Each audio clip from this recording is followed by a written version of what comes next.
DJ Rohit भैया को mobile number 6,35,81,82,202।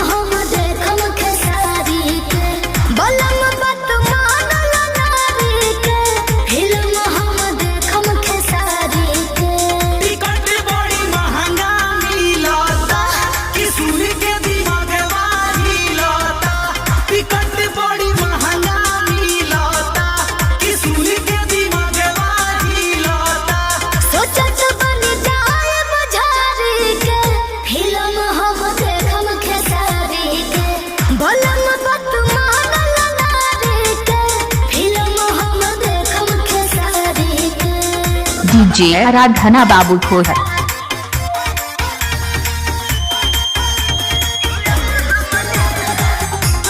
DJ Rohit भैया को मोबाइल नंबर 6,35,81,82,202।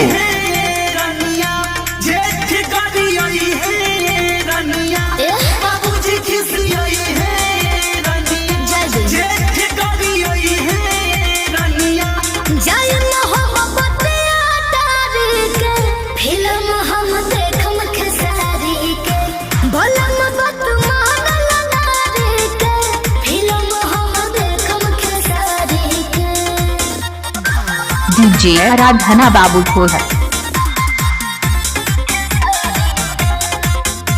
मेरा तू नाम हंसाएगी, गाँव में तू करवाएगी। मेरा तू नाम हंसाएगी, गाँव में तू करवाएगी। जाए हम घूंघट काढ़े के फिल्म हम देखम खेसारी के। जाए हम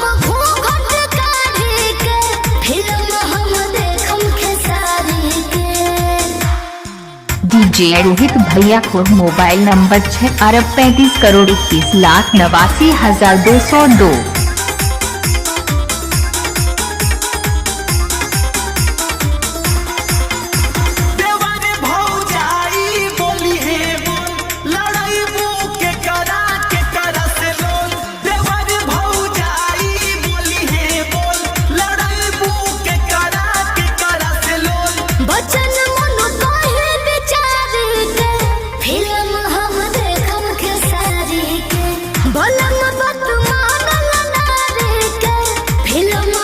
डीजे रोहित भैया को मोबाइल नंबर 6,35,81,89,202।